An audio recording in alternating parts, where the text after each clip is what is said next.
So thank you all for coming to the first summer review. As Stefan mentioned, the concept was to basically bring together some leaders from hospitality and hotel tech to basically shoot the breeze about the summer, let's say. And I'm going to be leading an incredible panel of speakers now, who I spent some time on LinkedIn trying to ask them to join me. And luckily they all said yes. We all know that, right? Grinding on LinkedIn. But I'm really pleased to welcome some speakers to sit on the couch with me here and share their thoughts about reviewing the summer. The first I would like to introduce is Mr. Zeev Rosenberg here, the president of HSMA, who's going to join us on the couch, if that's okay. Thank you. Next up, I'd like to introduce Mr. Ed Clark from HotelTech Recruitment.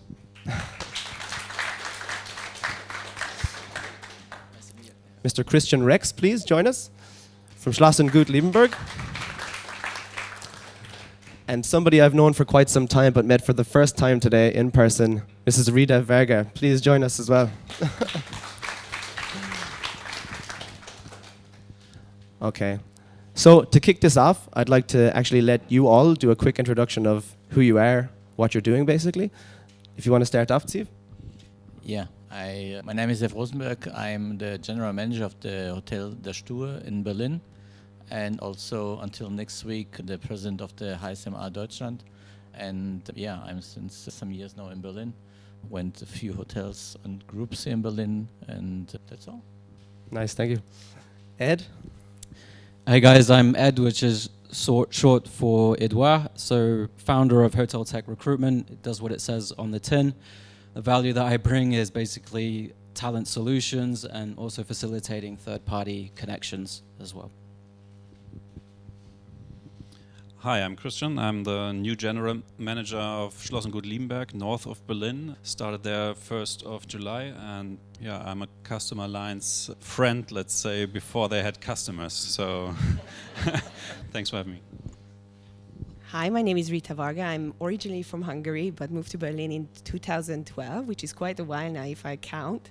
And I'm the CEO of RaizUp. We are a non-profit organization and a consultancy with the mission of scaling diverse teams globally in travel and tech. And we do recruitment for hospitality companies for revenue and commercial roles, as well as consultancy for hotel tech companies, similar to the lovely Customer Alliance. So thank you very much for having me. And it's lovely to meet you finally. Awesome. Give it up for our panelists, everybody. It's really exciting. So, like I mentioned, the whole point of the summer review is to basically look back over a busy summer and maybe a little bit before and try to see what kind of trends we've seen, what aspects of those trends we can take with us into winter and potentially 2026 as well. So I'm going to ask the panelists to basically pull out of their mind a trend that they came across that either surprised them or stood out or they feel is important and that the industry should hear about that. So Rita, now that you have the mic, would you like to kick it off for us? Oh yes, of course. If I want to be safe, if anybody has the personalization token, I let them take it. I would say because the budgets got tighter for many, many reasons. I think one of the biggest trends of the summer was purposeful travel. And the personalized experience in the sense of, let's define, I have less chances to travel, where am I going to concentrate my energy, where is the destination, exploring the destination, and not just where is the property where I'm staying. So I would say purposeful travel is my big summer trend buzzword. Okay, awesome. Christian, what trend would you say you've noticed over the summer? Actually, at first I would say it's very disappointing that we are talking about the summer, but I was missing the summer this year, so I'm hoping the summer comes back in autumn. 28 degrees. Tomorrow 28 degrees, yeah, great. Very nice. Well, I think the problem we all had or have talking about staff shortage is getting or becoming a little bit better at the moment. I think we are at the moment in a phase in the countryside of Berlin where the old thinking colleagues of us are changing from the guest is the king to team first. And what maybe in Berlin is very common, in the countryside I can say it's not common. So I hope that Berlin is pushing out of the borders to change something in behaving and treating your team correct. That's interesting. I have some data in the next section around the staffing topic as well, which I think aligns with what you're talking about. So it's a really huge topic, I think. Ed. I'm going to have to apologize because I prepared about 10 minutes for this. Okay, well, look, part of my job is speaking to some amazing people, and I thought about the most interesting conversation I had with a gentleman called Sarshai back in April, and he opened my eyes on the importance of family travel and how hoteliers have not really tapped quite into that opportunity. And so the first thing he told me is that kids and teens have more and more of a say into where families travel. I thought that was interesting because when I was a kid, my parents never allowed me to decide where we went, what kind of hotel, if it was business class or whatever. I was told to shut up, especially amongst 3 kids and being the youngest. So I digged a little bit deeper, and then I noticed that, okay, well, in 2023, Pinterest, I think they did a partnership with Booking.com. So you look at a pin that you like, and it goes straight to Booking.com's platform. Instagram, in May, did something with Expedia. Look at a reel, you go onto the Expedia platform. Then you have TikTok Go. This is the biggest thing. It's not in Germany yet, but basically influencers can do a reel and they'll get a commission on it. It's not in Germany yet, but nothing stops hoteliers doing a deal with any sort of influencer and getting people in. But why is this so important is because 67 to 80% of teens and kids are on TikTok. That's insane. So really the faucet of attention of kids and teens has just had a booking button. So how do hoteliers take advantage of this? Sure, you can start a TikTok strategy. I'd say that's important, but you can also do things on site as well. And so Sarshai, this guy has set up a business. He comes from the gaming industry, so he understands kids and teens inside out. One of his ideas is, let's talk about the kids' menu. If you go to a restaurant inside a hotel, the menu's pretty shitty, right? It's pretty small. Kid doesn't really feel very important. What you can do is you can print a huge menu like this, very colorful, bring it to them like they're a king, and maybe even give them a crown. So you've delighted the kid, but you've also delighted the parents. So the return on investment's quite big. Another thing you can do is, I sent a picture to Adam, but I don't think he can get it up yet, but you may have seen this on LinkedIn where you can get these massive screens, like these kind of like dividers in rooms, and it looks like a castle. They just put that around the cot or a children's bed, and the average daily rate has gone up by over 40%. This is actually data that hoteliers should really be taking advantage of. I'm serious, like I won't stop talking about it to hoteliers that I speak to. I can't believe it's not taken advantage of. But I mean, another thing is that, family travel, they've got average longer stays, they're more likely to spend more on F&B. So really, there's a real multiplier here if a hotelier starts directing their product towards kids and teens more and more. And so I'd just like to finish with the fact that family travel hasn't really changed, but who decides has. I think that's under 10 minutes. That's nice. Okay. Yeah, we as a city hotel, we have slight other problems. We had the problem that Berlin was this summer not the main attraction city to come to. We decided some months ago to work with a small agency to make some better e-commerce business, and we saw that they are not so bad, and we had some good figures there to see in June and August that the business is coming very well with the e-commerce thing. Also what we saw who is coming to us. This was quite interesting. Then we saw that the July was okay, but it's shitty okay, and the August was less shitty, but it was okay. And with the whole shit that we had, we decided to prepare for the autumn and winter, because there we can get the rate that we want, and we can also get the occupancy that we expected. And with this is the issue. We also, and this was for me very important, to talk to the agency. And sometimes he wants to listen. And we decided a very good strategy to do something, and they helped us very much to be successful with this, what we did. And then, on the other hand, we said, okay, since we have to prepare ourselves also in the F&B business, we changed many things in the restaurant. So we prepared the restaurant for the winter business, new carpet, new porcelain, new cooperation, and we are now really started beginning of September with a new menu. And because we are thinking that we, in the culinary aspect, we can win also hotel guests. And we saw already in September that many hotel guests, they stayed 3-4 nights. They went to our restaurant 3 nights and spent quite a lot of money. And I was very happy to see that that's working. So we also saw in the last weeks, and this week also, that the restaurant was quite full. So I think that this strategy to see from the other side, to work with the agency, to see, to push the hotel, and it works, really I just can recommend it.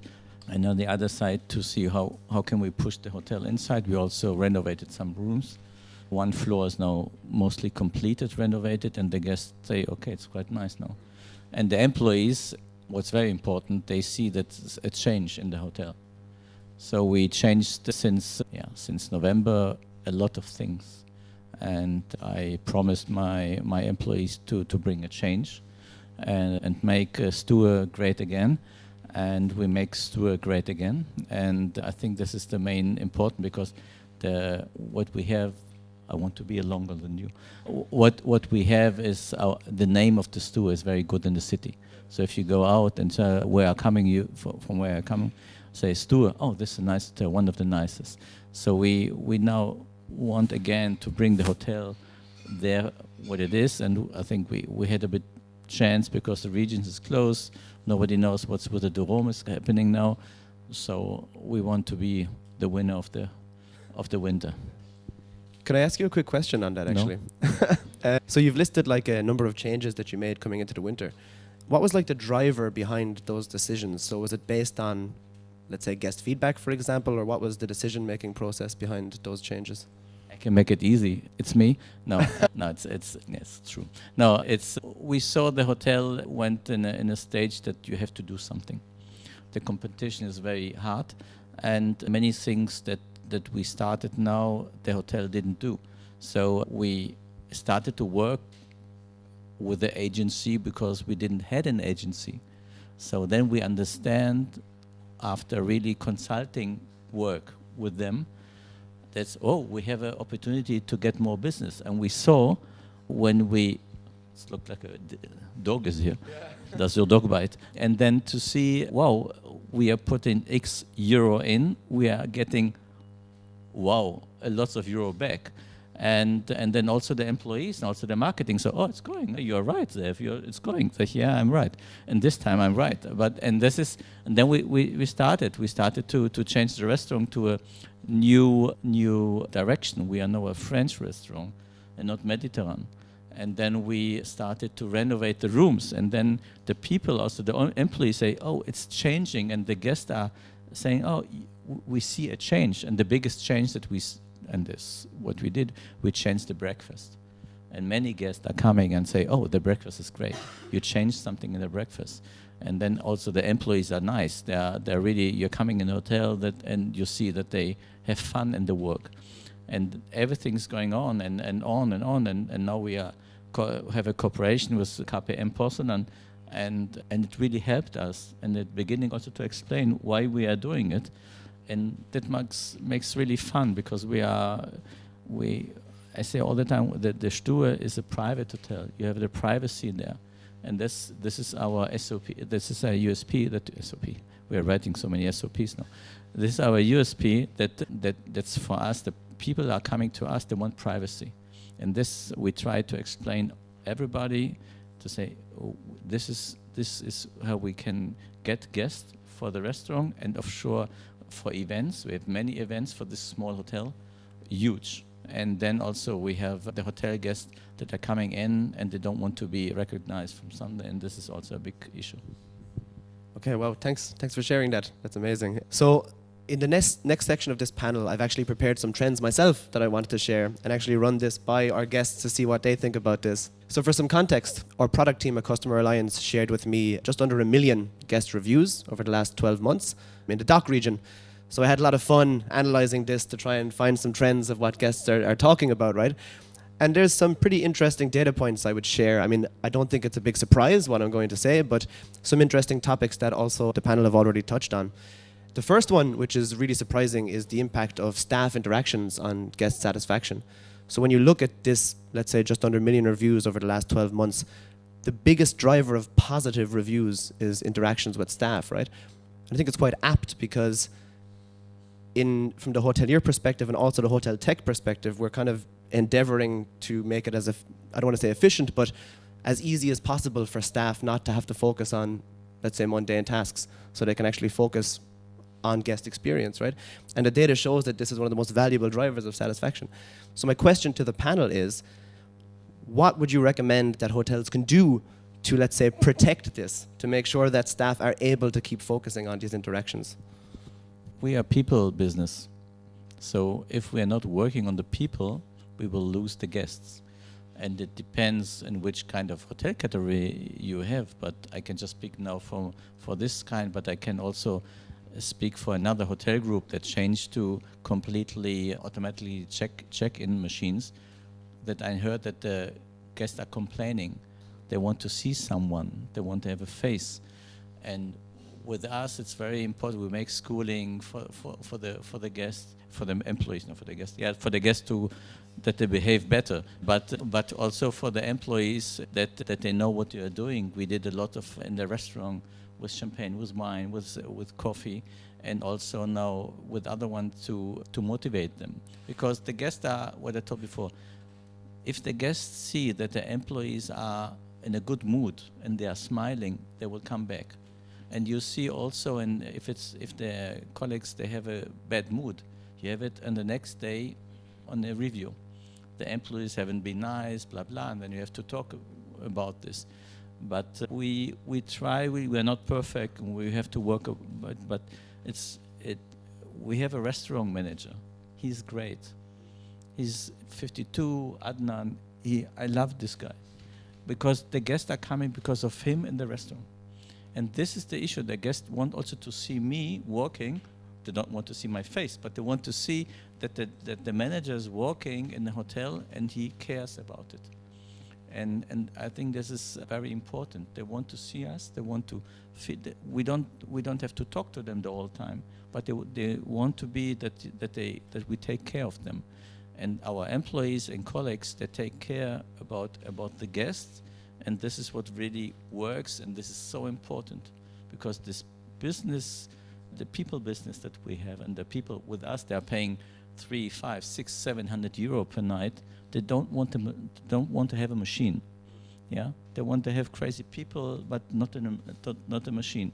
And therefore, I'm crazy enough for this. But the colleagues in the reception and the restaurant and the housekeeping, they are really motivated to make the hotel better. Yeah, amazing. Thank you. Ed, would you have any thoughts on that?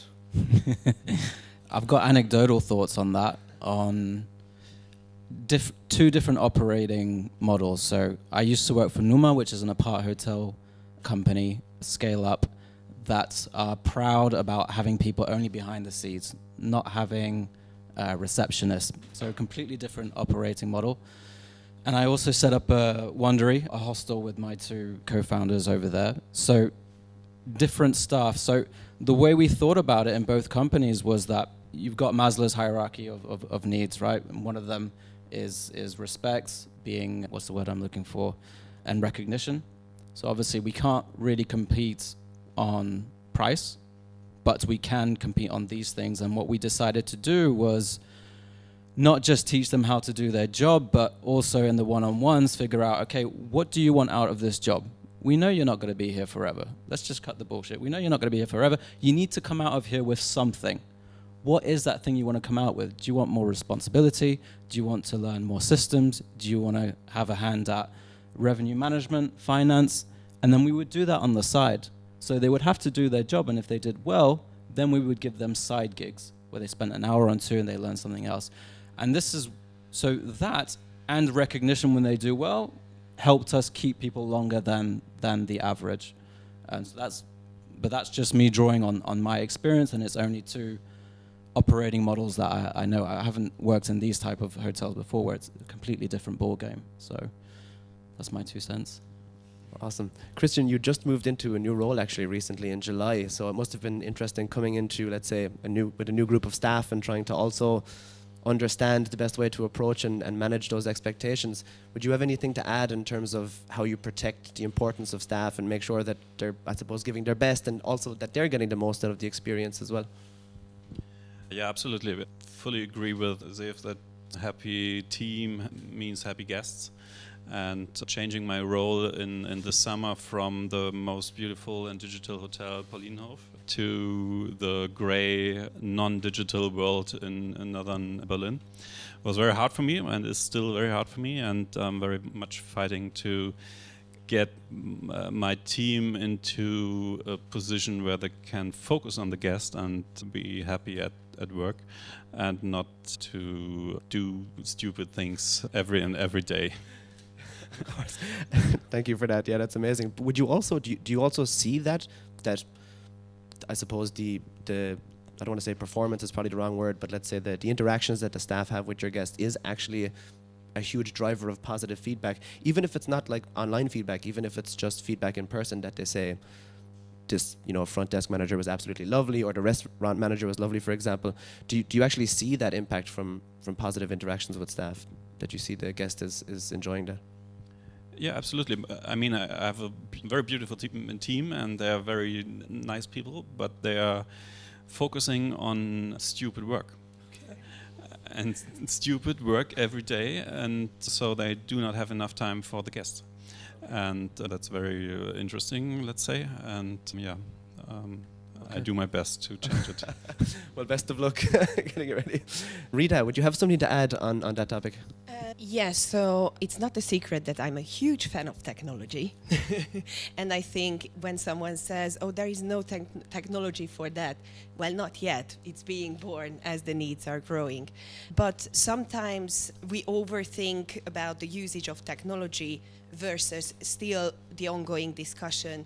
Technology enhances and that doesn't replace the human power.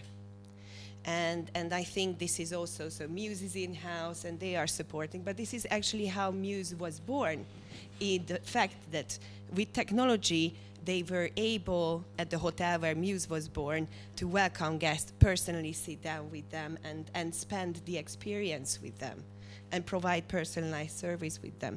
But there always has to be a balance. And you always have to think, how can I support my team? And that's where the individuality comes in. How can I support? What is the pain point of my team? How can I make them happier? How can I relieve them for the repetitive workload from the workload that could be automated, enhanced by technology, so that they can spend more time with the guest, they can spend time on more meaningful work.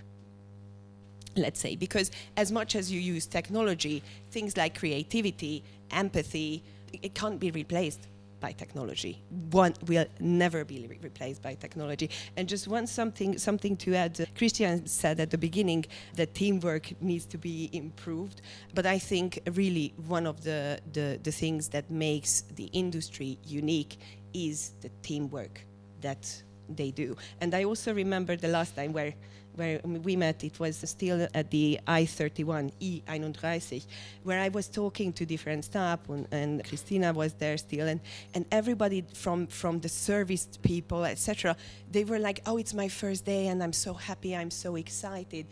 And I was like, this is the leadership that we need to empower people, to make them feel safe independently where they are in the hierarchy. Because the other challenge that we still face in the industry, that we are such a hierarchic industry. And if we loosen the organization, we listen, we include people, that's where the magic happens, really. So that's where the magic happens. Great way to finish that sentence. I love it. So thanks for sharing those points. In the interest of time, I will just touch on one more topic and trend I've seen, and then we can actually ask a couple of questions if you'd like to our panels before we finish up this discussion. So one other trend I had seen, which I thought was quite interesting, and it was actually against what I believed, is around sustainability. and I think myself and Rita had kind of smiled about this beforehand, but I thought that sustainability would be a growing trend of positivity, basically. I assumed that looking through these reviews that sustainability would have been something that was positively growing over time in terms of what the guests had, let's say, enjoyed about their stay. Actually, it's the opposite. What I found in the reviews is that when sustainable keywords are mentioned, it could be things like local or organic food samples, for example. There's like maybe a marginal positive aspect in the review, but things that the guest perceives as impacting their stay, whether it's something like the washing of towels or the washing of bed linen, or maybe having limited time with the air conditioning on, dramatically negatively impacts the reviews, right? So what this kind of said to me was like, our hotels, I don't know, that's why I'm going to ask you guys this, but are hotels framing sustainability in the right way? So are the sustainable actions that hotels are taking the right ones to actually drive satisfaction and prove that value to guests? And I think that really stood out to me, is that I was expecting to maybe present a report in a couple of weeks and say sustainability is the biggest game changer, but it isn't. And so I want to maybe stick with you, Rita, if you have any thoughts on, is it being framed the right way? What can we do to maybe make sustainability great again? Oh my God. So obviously there are ballsy goals, ESG goals put by the 2030 plan that everyone who is involved, I don't know, is anyone responsible for sustainability at their hotels? No? Hands up? No? Okay, unfortunate. You should.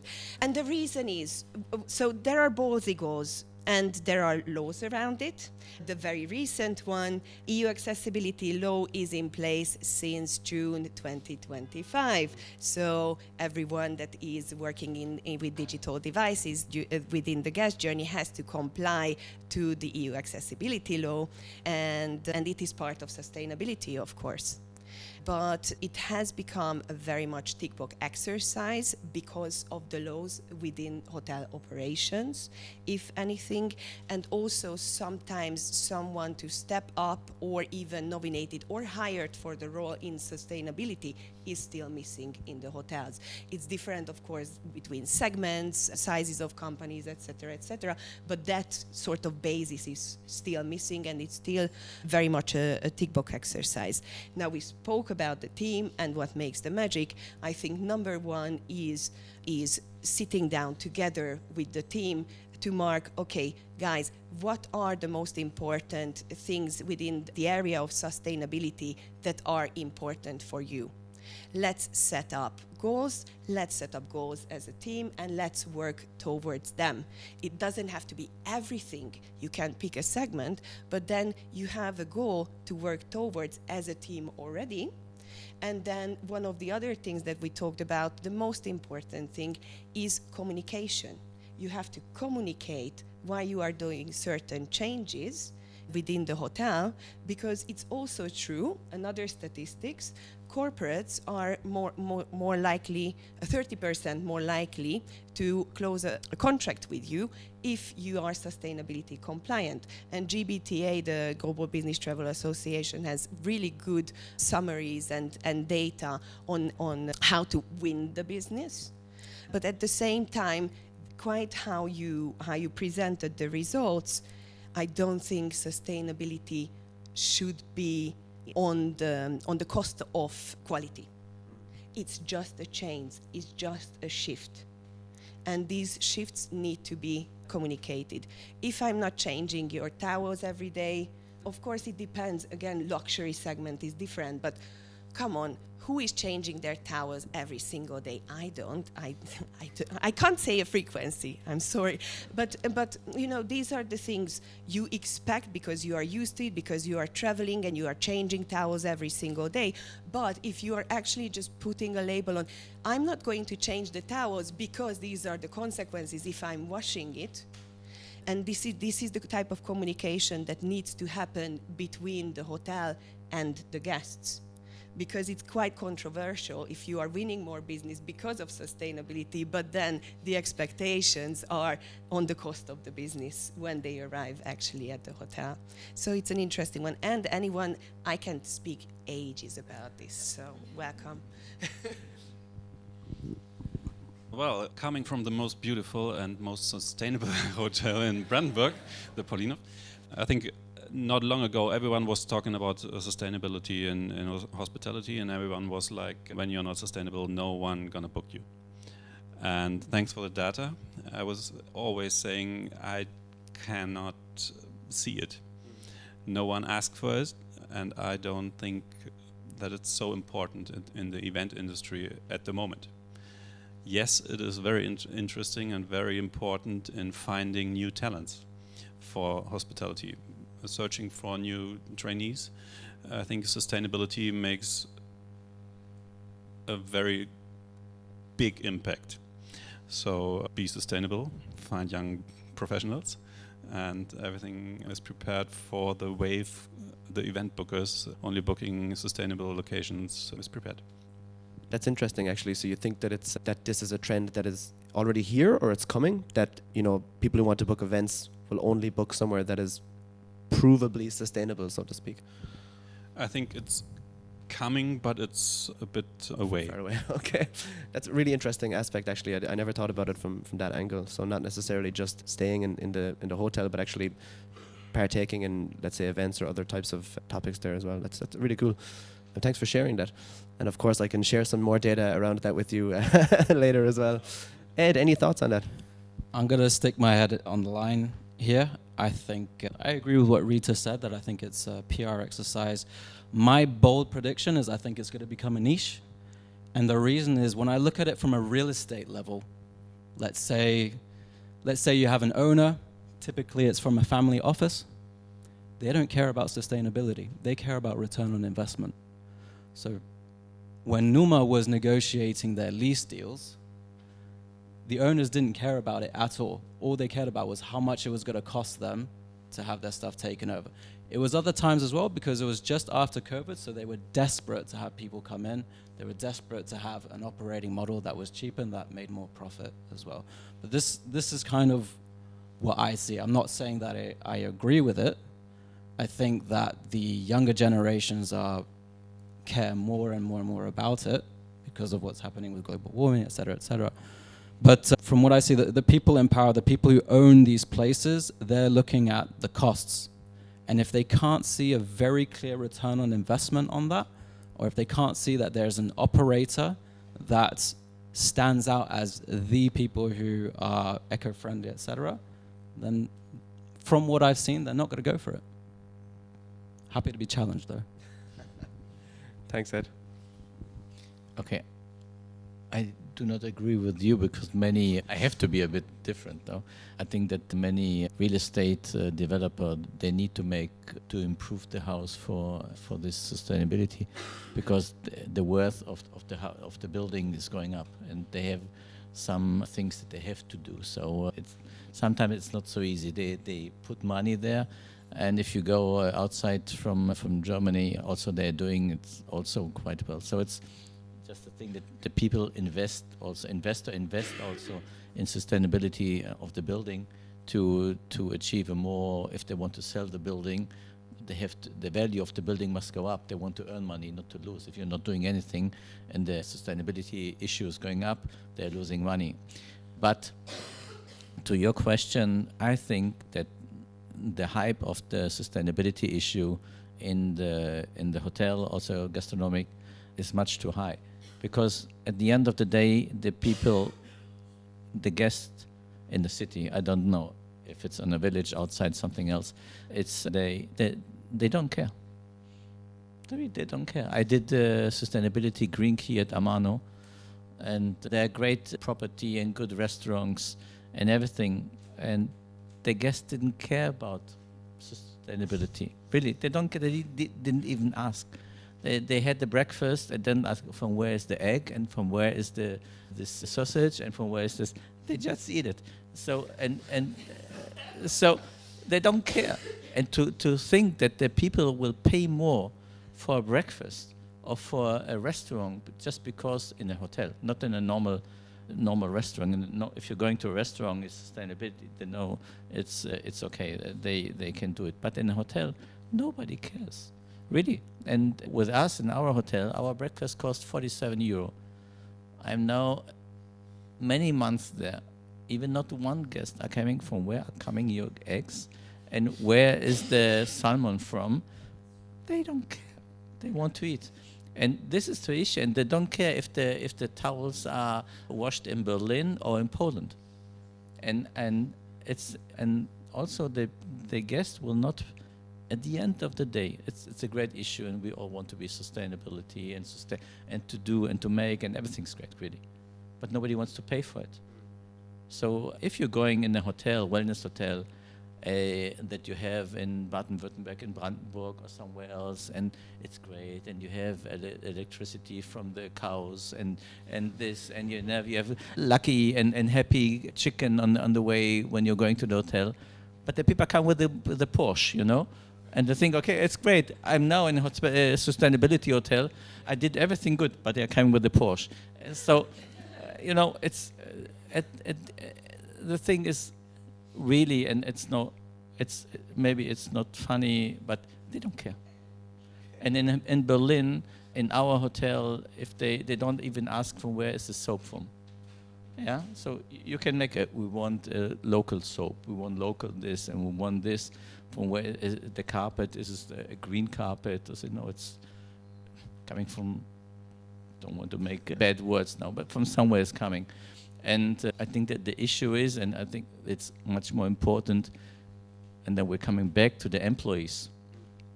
We have to work on the employees, to think that we also to save money, that we have a system now. It's at Accor, they're doing orbits now, that everything garbage food garbage that you're putting back, it's going in a big tonne, what do you say? And they're waiting it will be scanned, and then the computer will say how much did we saved on food. This the people we thought nobody will do it, but it's going good, and also to speak with the employees. And I'm also with you. That's the employees that you're getting in. They want to know sometimes what it is, but at the end of the day, the market changed also from the pandemic sides.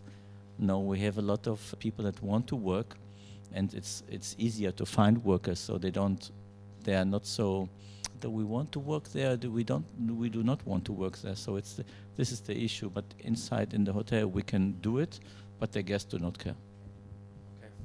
Thank you for sharing. Actually, Ford, do you want to add something, Rita? Go ahead. Before I die here coughing.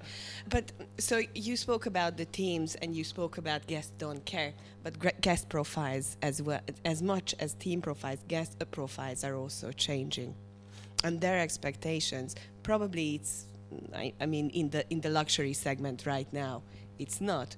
But I remember when I started in the industry, everyone was talking about, oh, millennials are coming as guests. And now they are here, and everybody was like, oh my God, my guest profiles have changed to millennials. And this is going to happen with Gen Z as well. And Gen Z does care about sustainability. And I still don't think it's a trend and solely a generational challenge. The amount of discussions that I have about food waste, which is again also about sustainability.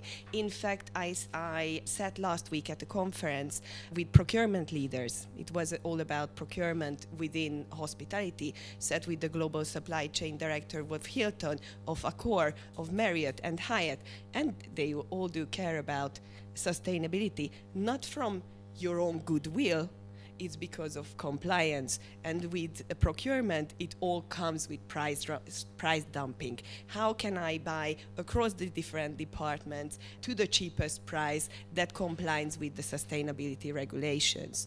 How can I, for F&B, purchase food that it complies, especially in the luxury segment where the Seychelles pineapple travels, I don't know how many miles here to Berlin. How sustainable is that? How that complies with my guest request? Because as much as they don't care about the Wurst, they do care about, you know, I want the pineapple from the Seychelles if they see it on the menu. And there are great technologies, by the way, for sustainability and for compliance. compliance, especially for food waste. I always give a good shout out to the tool called VNow, which is an AI-based a procurement platform for FMB to measure food waste.